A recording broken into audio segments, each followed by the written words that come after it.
Hello everyone, thank you for joining us. Hi William, hi. So over the next hour, we're going to introduce some ideas of how we can engage with the climate and nature emergency, and I'm going to introduce you to a special sort of educational program called the Ministry of Ecoeducation. So just to start, my name is Paul Turner, and actually a few other people joining, so I might just a chance. We're also, the other thing I should note is that we're recording this as well, just so that following the event, other people can watch. So we might have a few more people joining us, but I'll get going. So my name is Paul Turner. I was a geography teacher, a secondary geography teacher for the last 15 years. And over the last couple of years, I've got more and more involved with climate, nature education, environmental education. And something I did about 2 years ago now was create a secondary geography scheme of work based around climate breakdown, based on a lot of ideas actually from How Bad Are Bananas, and I've got the book here, this book by Mike Berners-Lee called There Is No Planet B. And that inspired, I guess, some alternative lessons and activities, and taking this in a slightly different direction. Bill joining us, excellent. Essentially reflecting on the fact that traditionally this sort of topic has been taught with a certain amount of, I guess fear might be a word, or a certain amount of conservatism, focusing very heavily on the science of climate change, and then stopping. So there's lots of emphasis maybe on how climate has changed in the past, thinking about interglacial and glacial periods and all those other sorts of mechanisms, and I guess ideas of natural climate change. But something I was really keen to do was to engage students around more of those broader societal questions, and particularly with the change in the rhetoric and with lots of climate activism happening within the public sphere, then thinking how that impacted on how we engage with it in the classroom. And I think over the last couple of years, particularly in the last year, that's really gained momentum, and increasingly there are a group of teachers, there are educators who are thinking differently in this space and thinking, how can we do this topic justice, particularly within that sense of urgency of the position we're in. So one of the things I'm going to start with is to say, where are we now, both in terms of the climate picture, but also in terms of the education curriculum setting, and then move on. In this capacity, I'm talking to you as the education lead of the Ministry of Ecoeducation, and that is a charity that is supported by the Green Britain Foundation, which is part of Dale Vince and his, and actually what I should do is I'll bring that in now and just show you a bit of context here.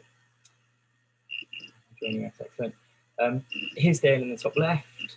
Dale is described as a sort of environmental entrepreneur, or kind of a maverick in his space, the founder of Ecotricity, and there's a whole variety of organisations that he has been supporting. One of those recently was actually Just Stop Oil. Another has been the Good Law Project, holding the government to account around PPE. He's also involved in Sea Shepherd UK, kind of actively involved in anti-whaling. And then Seaspiracy actually was another initiative or project that he was involved with recently. So there's a whole variety of organisations that he supports with a particular mindset. And I think that's an important thing to say at the beginning, is because this is very much influenced by Dale's vision of, I guess, a green Britain and the direction that he thinks we need to go in, and some of his quite radical views. And a lot of that's actually in his book that he recently released called Manifesto.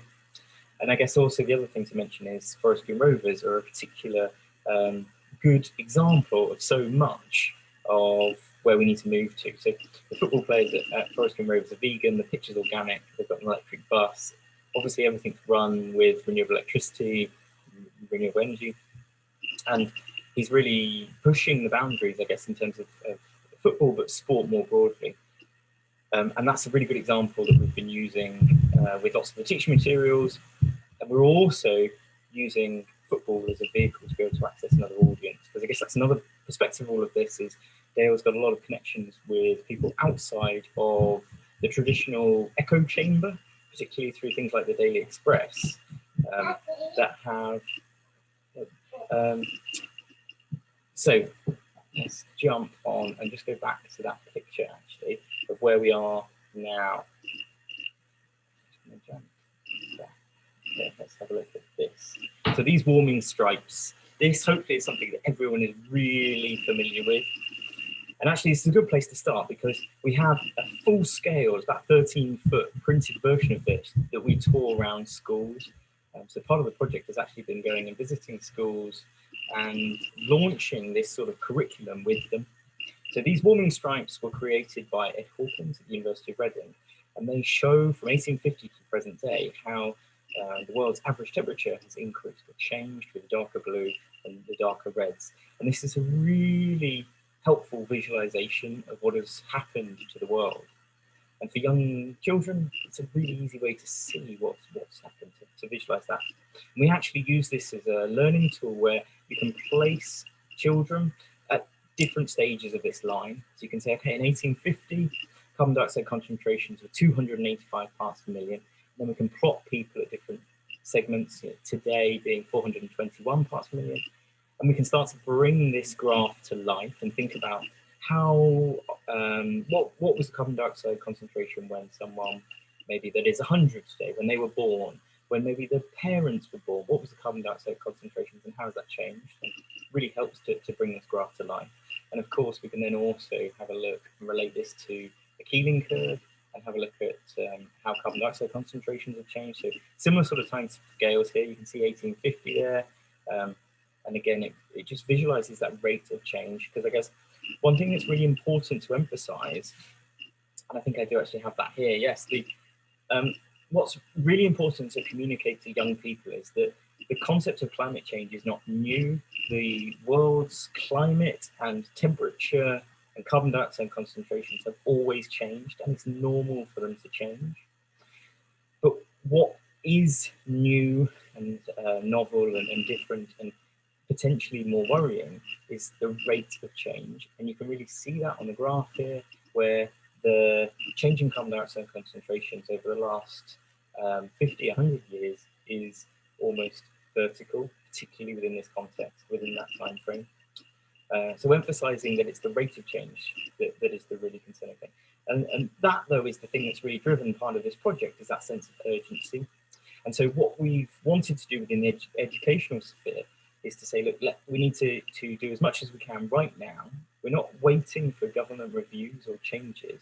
There's so much opportunity and so much potential within classrooms right now that we need to galvanize and help and build momentum around. So this also then sits within the kind of educational context, and this is research that Teach the Future and other organizations are involved with, looking at where climate change and the nature emergency education sits at the moment, and where it's still often it's given to a handful of teachers within certain subjects. We have really reflected on the idea that that is limiting, and it's not the sort of change that we need to see. It's not the picture we need to see. We need to see this being widespread, every subject, every teacher's responsibility, and it's really a shared goal that we need to communicate. And this also kind of conveys that sense that young people really want to learn about this. This is something that young people appreciate is important, and there's a desire to engage with and want to understand. And I guess then this also sits then within this idea of, well, do you say we need to bring in new elements of knowledge? Do we need to bring in new ideas around climate change? And how do we do that? Do we do that through some sort of new subject? Or is there actually an opportunity to use the structures that are in place at the moment and to almost filter in more elements of climate and nature education into the everyday, into every lesson for every pupil? Because one thing that we've also, through our own research, found is that often elements of environmental education are pushed to the periphery.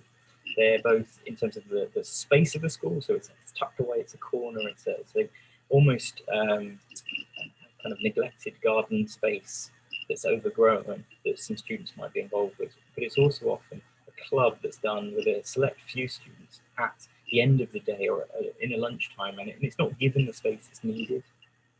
So our desire is very much that this is for every pupil in every lesson, and it becomes normalised. And so what we've also kind of really noticed is that teachers just don't have the time, the energy to be able to go about and do this themselves. They need help and support. And actually, a lot of teachers are in a position where they share the young people's concern, but they are so sort of overstretched themselves. And I guess they don't also necessarily know where best to find the support and material that they need. So noticing that is where we really wanted to focus our attention, is to help support teachers and allow them to do more of this within every lesson. Okay, so I've introduced Dale and Ecoelectricity.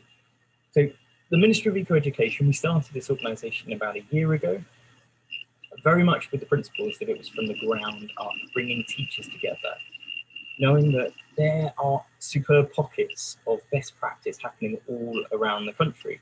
And what we wanted to do was to help share that best practice, help galvanise other teachers and encourage more by showing people that actually there are people out there doing this and it's accessible for everyone.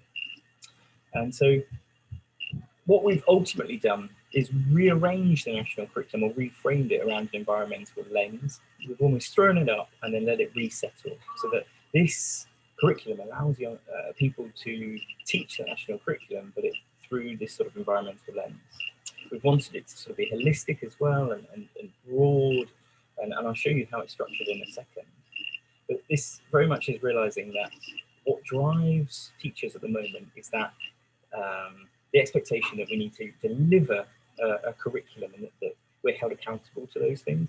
And so what we need to do is weave and stitch in these sorts of environmental goals and climate communication into that, so that then teachers feel they can do both. And from our experience, we know that it is achievable, that you can do both. It isn't an either or. And this isn't a bolt-on, because I think also lots of teachers become very concerned that in order to do justice to this, something else has to be removed, or there's so much more additional work that they need to do. But our model very much is showing that you can do both. So early on in the process, we worked with a variety of teachers and academics, and we came up with a foundation, these 4 key principles to what we wanted to achieve and what we wanted to embed within our approach. So the inquiry approach is key, using big broad questions that frame the learning, and that's both big broad questions that frame a whole series of lessons as well as lesson by lesson. We've also pulled in ideas of adventure, and lots of this comes through from Alistair Humphrey's ideas of micro-adventure. And it's not just about being adventurous, going to exotic places and climbing trees. It's about being adventurous in learning. So the types of activities that we're really emphasising and bringing into this are adventurous in their style. We're also reframing that sense of balance, so that traditionally people have thought of humans as separate from nature, apart from it. And we've been really clear in the language that we're using to make sure that we embed the idea that humans are a part of nature. And that's through experiences and opportunities to engage with the rest of nature. And then more broadly, in terms of a systems approach, there's a systems approach in the sense that we're bringing together lots of different subject areas. So you'll see in a minute that a series of 8 lessons brings together elements of maths, English, science, geography, all kinds of subjects, as well as then systems thinking in terms of the world, so bringing together these often quite disparate areas of the world that young people study, but instead seeing how they interconnect and interrelate. So what I should also emphasize is one of the first parts of our journey was actually to map the current environmental education picture, and also to have a look at what organisations were involved and what resources were available. So we have a big database of environmental education resources that we publicly share with teachers, and they use to help create their own resources. But very much we are not about creating, or I guess the phrase is reinventing the wheel. We're not about creating new resources. What we have done that is particularly special is we have pulled together or weaved those materials into new series of lessons. So we've weaved them together into a journey so that teachers can jump between the different the materials from different organisations and pull those together. And actually, this will make more sense in a minute when you see those. But what we're wanting to do is to add value to what already exists by curating it and weaving it together into a way that then teachers can sort of pull that series of lessons off the shelf and then use them. So the story, I guess, begins with Nick Moss over at Minchinhampton, which is the primary school that we started this whole journey with, and it was working very closely with those teachers who had the seeds of this idea. They had these questions, they were already sort of thinking about this, that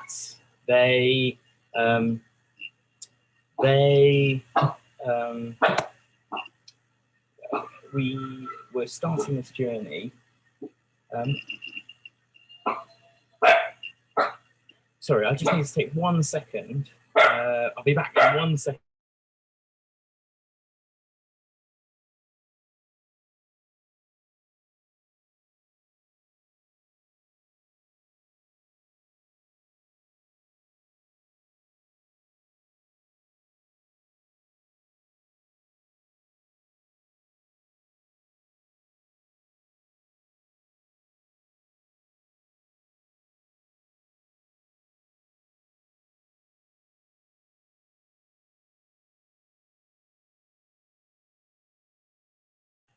So sorry about that. So Nick was the start of this with his primary school over in Minchinhampton, and it was a great experience to trial some of these ideas and test out and develop their ideas and bring them together with these other resources and really show how they didn't need to come up with the ideas themselves. They already existed. It was simply just working out how they all sort of fitted together.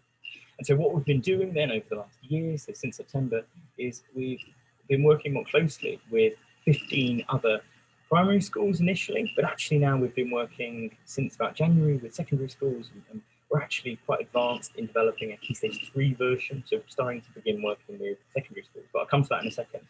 The primary schools, the idea was that we tested this with a real diverse network of schools that exist within really different situations, so some that are rural, some urban, some with no green space, some where there's a really passionate environmental educator, but others that had absolutely no interest, but they were open to the ideas.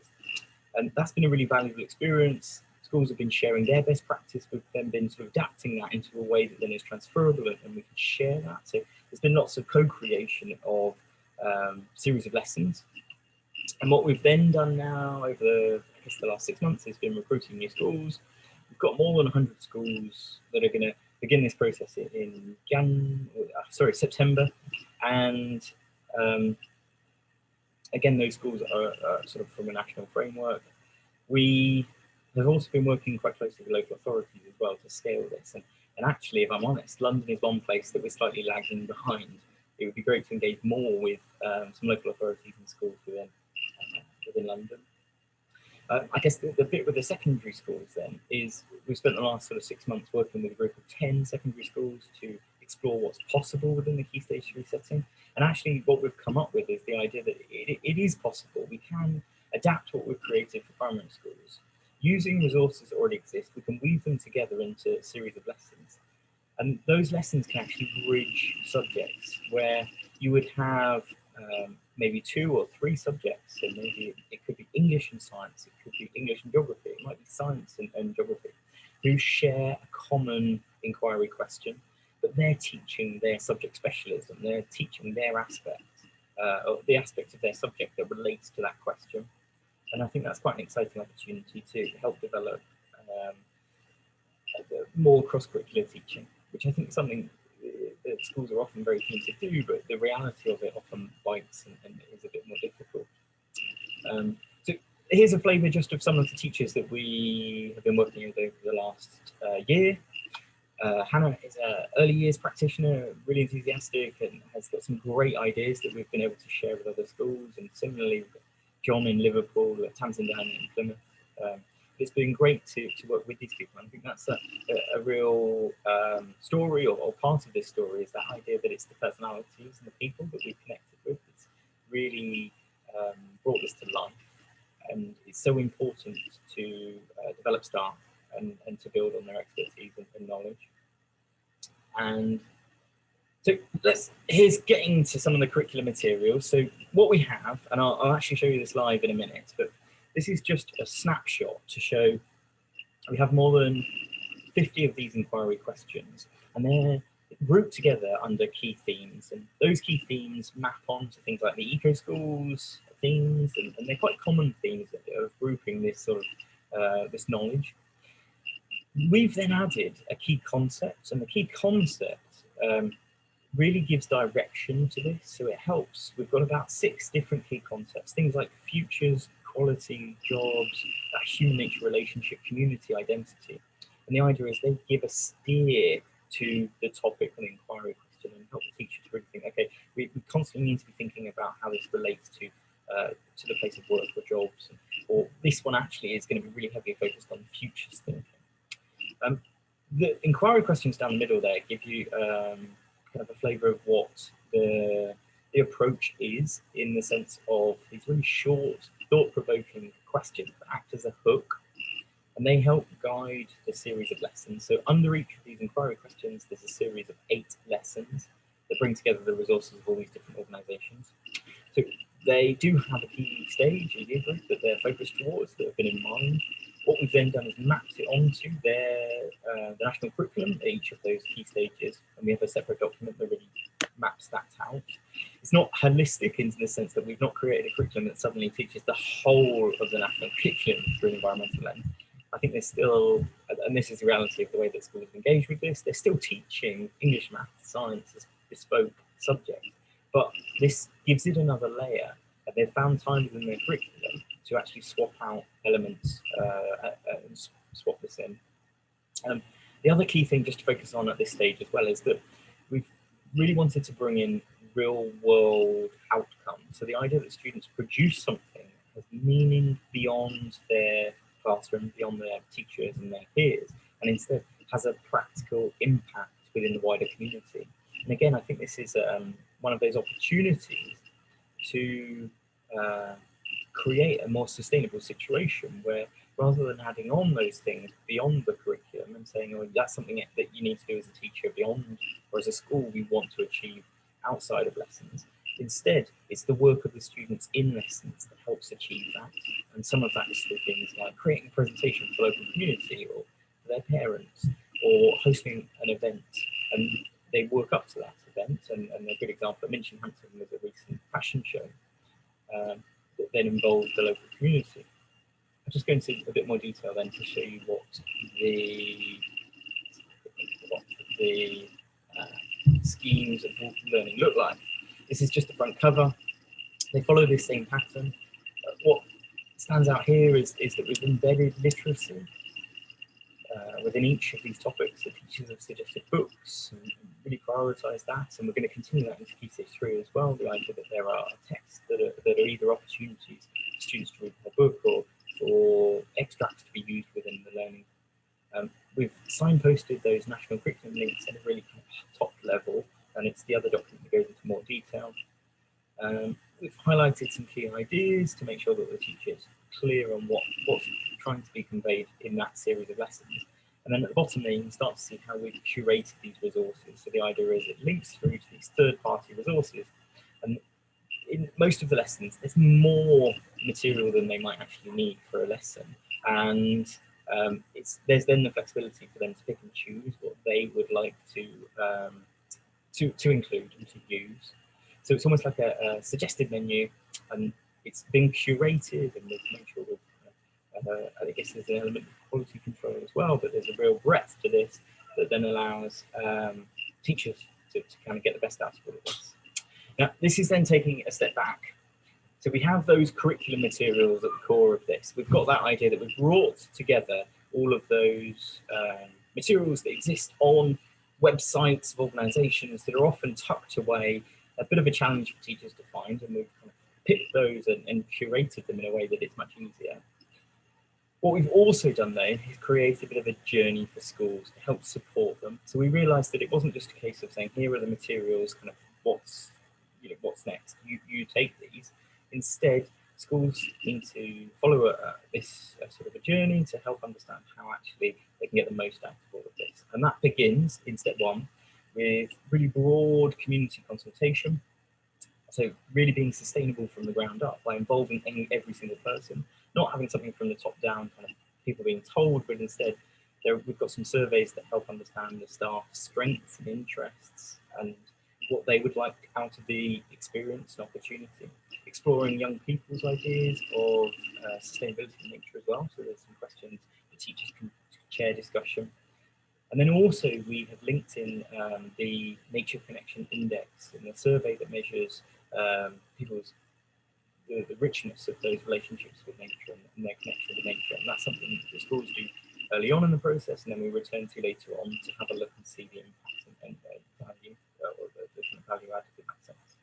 So step 2 then, we've sourced some materials to help schools to map their curriculum, so some templates that schools can easily share with all their teachers, and they can slot in what is it they already do to then look for the opportunities to easily kind of connect and slip in these series of lessons.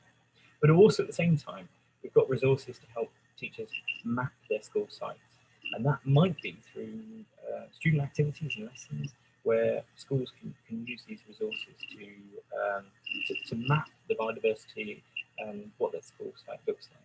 Because then the idea being that they then look for opportunities to embed their school site within their curriculum and use curriculum time to help look after and maintain, as well as using those as learning resources. What we've also done is created a list of staff training opportunities. So we've sort of curated a list, and that's something that we're constantly adding to, of opportunities for staff to develop, and that is through, at the very beginning, things just to read and watch, and then later on there's things that have some cost, and there's a kind of varied cost to that. And actually, that's something we've helped in the past to curate as well, where we've hosted some teacher training and brought together schools and members of staff that are part of this Ministry of Ecoeducation group. So step 3 is about then having some sort of event that launches your curriculum. And actually just, when was it? It was Friday, we launched in a school in Hampshire where we hosted one day that was a collapsed timetable day. Each year group was doing a different question, and it was a really good opportunity for the teachers to get to grips with some of the material and the students to be introduced. We also did an assembly at the beginning, and we've got videos and resources for schools to host their own assemblies. And then at the end of the day, we did an event for parents where, again, we explained what the idea was, the premise, and introduced them to I guess, the kind of approach. And the idea being that launch event was the beginning, and then teachers are then embedding aspects of their curriculum throughout what they're doing. The other thing then was kind of support in terms of the initial trial. So it's been kind of varied, and we've been flexible in that. Some schools it's been one teacher with one class or one year group who has taken the lead and said, okay, I really like this question, we're going to have a go at that. In other schools, it's actually been far more holistic with whole schools involved, but it's completely up to the school to choose, and that flexibility I think is important. And then at steps 4, there's then the opportunity to reflect and to do more of these surveys to sort of measure the impact. Now, what I'm keen to do is to go and have a look at some of the materials in a bit more detail so that you can understand a little bit more about what the curriculum is about. So here we have, actually, if I zoom in a little bit more,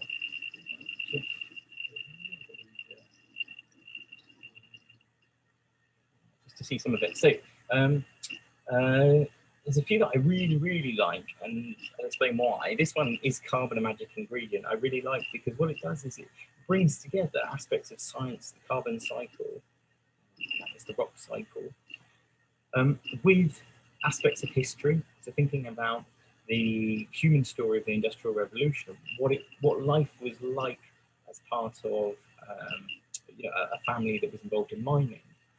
And so bringing those two aspects together, and then ultimately the outcome being a drama performance. So creatively thinking about, is carbon this sort of magic ingredient? What's so special about carbon? We've got some of the Key Stage 3 questions are slightly, I guess you might consider as a slightly higher order thinking. So it's being more analytical. That's something we've tried to really embed as well. So a good one might be thinking about what is a just transition. Good. Ooh, does it matter how we spend our money? Should ecocide be law? Another one. But then that's focused on the debate. And that's a really interesting one.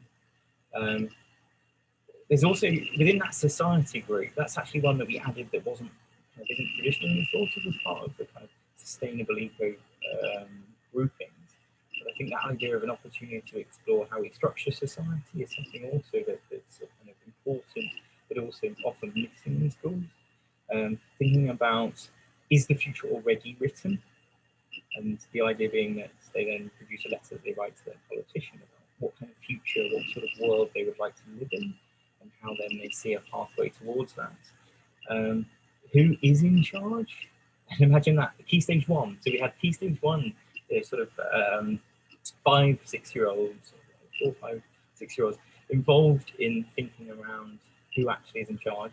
And the thought process around this one often, when you go into schools, because they're fed this idea around the Queen and the royal family, often the response when you ask that kind of question, who's in charge, and they say the Queen, and you sort of have to unpick this idea of actually, who does is responsible for laws, and who actually, and we can use a whole variety of scales, so sort of taking their home and then school and then their local community and thinking more broadly, and developing their thinking about who's responsible, who's in charge of certain places. I guess the other thing then I'm keen to show is some of the other curriculum materials that are based around some of the other aspects or steps of the journey. So what we will actually be having towards the end of the summer is all of these materials are going to move from Google Drive and be posted on the website, and they'll be far easier for people to access. At the moment, when schools sign up, we then give them access to this folder, which takes them to all the resources that they need. But I just wanted to show you some of those other additional aspects of what we're trying to bring together. And I guess this is another way that we're also thinking about this, is we're saying we want to rationalise all of the opportunities that are available to schools. So at the moment, schools are overwhelmed with environmental education opportunities. And actually often the story is there's one person in the school that takes the lead and they sort of get bombarded with all of this. So what we've wanted to do is streamline what's offered and also fundamentally embed it within the curriculum. So this isn't an additional workload, this is something that teachers can achieve through the everyday teaching of their lessons. And so things like signing up to Let's Go Zero, or being part of the UK School Sustainability Network, or signing up to Energy Sparks, and all those sorts of opportunities are embedded within the curriculum. So by teaching the topic around energy, or teaching the topic around sort of youth action, there's then the opportunity to sign up and engage with those programs. And it's the same with a lot of the awards that are available. So we have a topic called Do We Live on a Plastic Planet? And it's by teaching that then schools build up the evidence to apply for the Plastic Free Schools Award. So again, it's taking away that sense of, I guess, dread or kind of uncertainty from a teacher's perspective to think, how can I achieve this? Do I need to do other additional things around what I already am doing? And we're saying, no, you can just teach this series of lessons, and by doing that, you'll achieve this as well as the national curriculum. So here, this is just in terms of the step one, so that community consultation. And I just wanted to just show you an example of the staff survey. And what this survey does is it kind of jumps through a whole series of questions that explore, actually I think we might be stumped, because by looking at this view, to actually look at the questions. But what I might actually jump to is, I was keen to show some of the other things that we've put together. So this one was step 2, so staff training opportunities. And again, this is something that we completely acknowledge is not complete, and it will almost never be complete. But what we're wanting to do is to build networks and relationships and bring people and organisations together and almost act as a bit of an umbrella, but then we can help people to input to this and we can help improve it. So the more people involved, helping to build this. So these are some of the things that we've suggested people read and watch, and they're based around some of those key principles that we've put at the core of the Ministry of Ecoeducation. But then here you can start to see there's just a handful of some of the training courses that we've included. And there's a few more below. And then the other one that we've got is some of the schools' sustainability awards, badges and flags. And what we've also done is then shown which inquiry question they link to. And in terms of mapping the school grounds, there's actually a variety that we've got together. And there's a variety in terms of how complex they are. So actually, this My Forest for Education resource is really quite complex. You've got the Woodland Trust one, which is kind of in the middle, and then at the bottom here is a much more simplified, just almost like hand drawing or using a map to then draw over. But there's a variety of options there for schools to map their school site. The other thing that we've done is we've also been creating a list of funding opportunities as well, because that's also something we wanted to do, is help streamline the funding opportunities, partly also recognising that by having the finance and the money to be able to buy a certain bit of equipment or pay for staff training really often is the key that unlocks some of this. So we've been working with the Royal Society and a variety of other trusts and foundations to just signpost the pots of money that are available. We've also been talking to the Nature Premium campaign at the moment as well, with the idea that maybe schools in the future who are involved in the Ministry of Ecoeducation will be part of some sort of Nature Premium trial as well. Just engaging schools with pots of money to better fund these sorts of things. What I might just do as a final step before maybe we jump to some questions is to say there's a bit of a process that schools can get on board with this. So if anyone was interested, what we normally do is initiate a Zoom call. So we have a conversation to see where the school currently is and explain a bit more about what's available. And then we try and tailor a little bit of the support that we provide, giving schools access to all the materials and resources that they need, and then they sort of start a conversation within their school setting, with the idea then that they gradually build their confidence and embed more and more of this. We've also gone and visited lots of schools, so we've got quite a rich resource of video content on a YouTube channel now as well. That's helping to share best practice and share the ideas that this idea that there are schools out there doing this and that it is possible. What we are really keen to hear from is more organisations who think, or people that they think, oh, we've got this great resource, or I know of these resources, they need to be in it, or you should throw these into it. And the other one maybe as well is that anyone who's willing to cast an eye over the inquiry questions, or thinks that there's some inquiry questions that are missing, or something that they think we're really keen to work in a really collaborative sense and help share people's resources and ideas.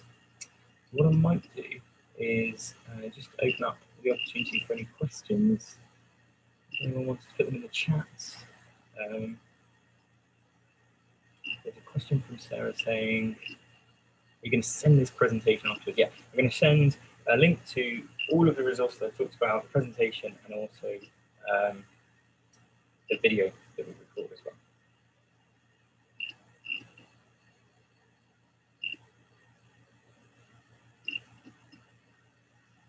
So the new DFE strategy, an interesting one. So Bill's asked, how does this fit with the new DFE strategy?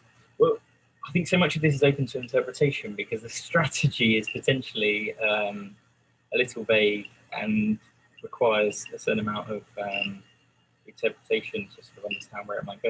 And actually, I think the reality with so much of it as well is that we don't yet know which organisations are going to help deliver what is kind of in this strategy and the direction that they might take some of this in. So I guess it's kind of open to change. Where we see this is, we see ourselves as a stepping stone to, I guess, more radical change. think ultimately we think that education needs to have a much more transformative change itself. It needs to go through or undergo a more radical change. But where we are positioning ourselves is that sense that this works within the current framework. So we are making the most of the opportunities that are available within the current national curriculum and showing that you can teach all of this environmental, the climate nature emergency can be taught within the framework that currently exists. And actually that kind of fits within the current government's thinking. There's very little motivation to have any real curriculum change. I know that there's talk around a model science curriculum and there is the new natural history GCSE, but I think the reality of those sorts of things are that they may well be not maybe the best thing to have said, but they're slightly fringe. The impact of those things might not be as large scale as that we need. So we need to kind of, from the bottom up, help make that happen. I mean, the other thing that we're trying to say is that this helps schools achieve what is set out in the DfE strategy, because we're helping to signpost lots of those opportunities like Let's Go Zero and Energy Sparks and all those sorts of things, but embedding them within the curriculum. So the likelihood that they're effective increases, so it's more likely that they're effective. I'd be intrigued, Bill, to what you think.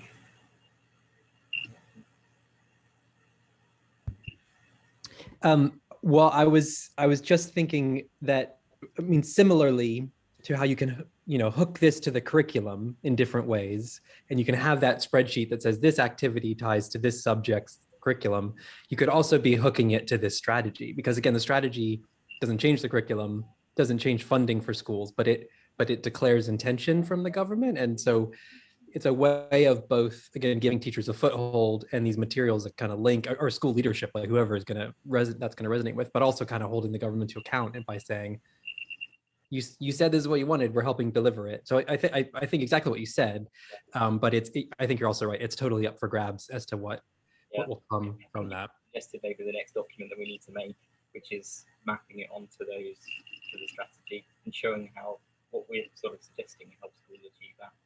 That is already in the rhetoric that we're kind of saying. Is like, did you know the DfE have released this document?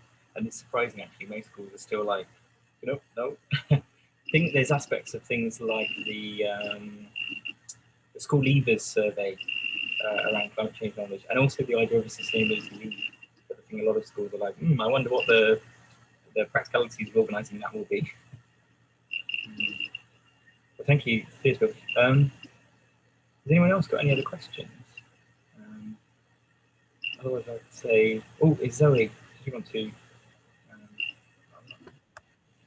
Yes, hello. I think maybe my camera has gone funny, but yeah, thank you for that. That was really informative. I was wondering, I saw a lot of on just the resources that you showed us that a lot was focused on Key Stage 1 and Key Stage 2. And I generally find that there aren't as many resources for sort of secondary level and A levels, and I appreciate that probably because there are new challenges with doing that, because there's a lot more focus on, the subjects are explored in much more detail. But I was wondering if that was something that maybe you were looking at exploring, or but I appreciate obviously that there's a lot of work to get where you've got to already, and I think secondary and A level is a whole new story. But just wondering what your thoughts were on that. Do you work in a secondary school? I don't know. I work for a local council, but I'm kind of focused on consumption and waste education. So we started with the primary initiative partly because we thought it's an easier job in primary schools because they're already working within quite a cross-curricular way, and there's because of yes SATs, but without the GCSEs and A-level and that external examination, there's less perceived pressure. So we wanted to almost road test it with primary, but we're gradually building up through. So we started, we've got this group of secondary school teachers that we're going to build on from September. And you're right that most of the materials, about I think 30 of the series of lessons are framed around Key Stage 1 and 2. But we over the summer particularly, we're going to be building more Key Stage 3 materials. In terms of the like third-party resources from charities and organisations, they definitely exist. Yeah, in lots of our early research, we did find them, and we kind of have got them in a database. So it's not that there's a shortage. I think the challenge will be to help to get teachers to understand that it is possible for them to prepare students for an examination and to teach what they perceive to be the real priority, whilst also achieving these other things. So it's that kind of double, trying to get those two wins. I think Key Stage 3 is really possible, and we are going to be running it with schools from September, just because Key Stage 3 there's still a lot of flexibility.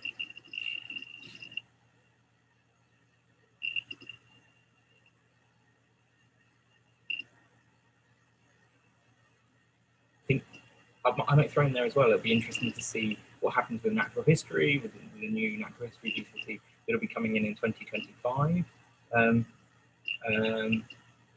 Sorry, Zoe, I'll throw you there. You should be able to unmute yourself there.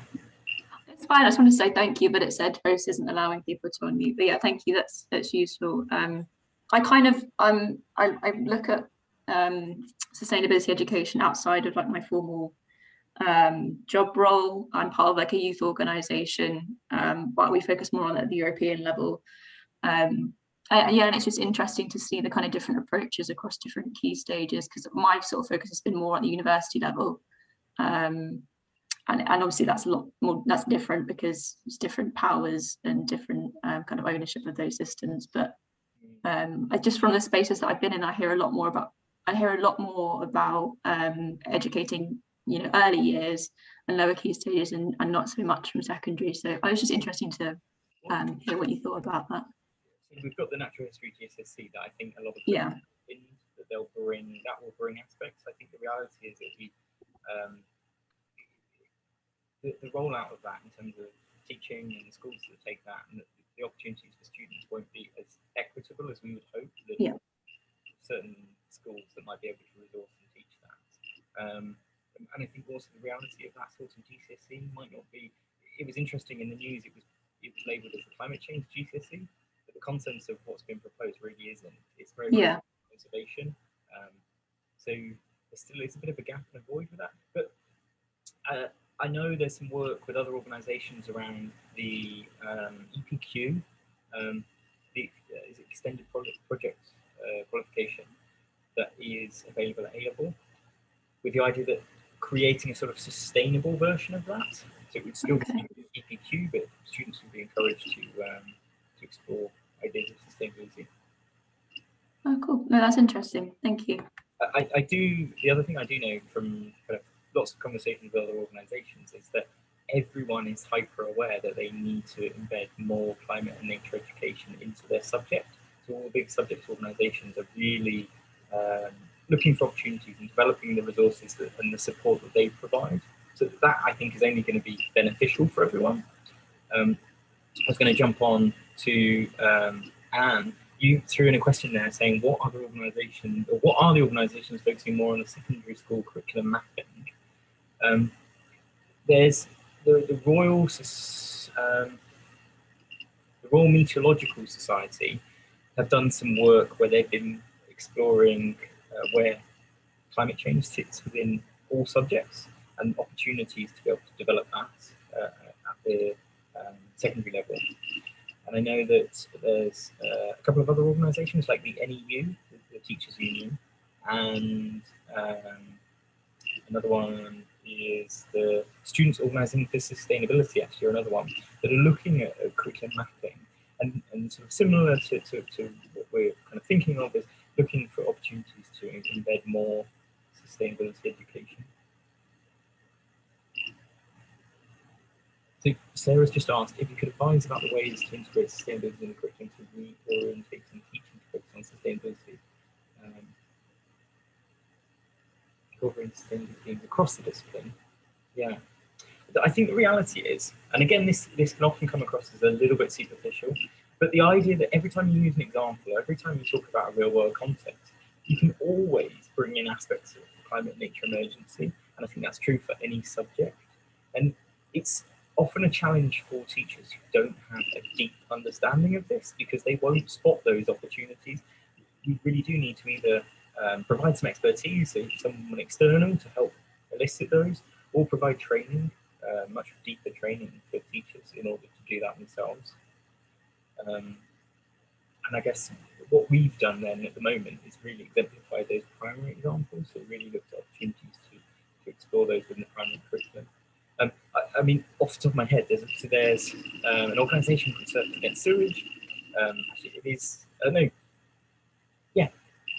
Surfers Against Sewage, who have some really good maths resources that teach aspects of maths, but through an ocean lens.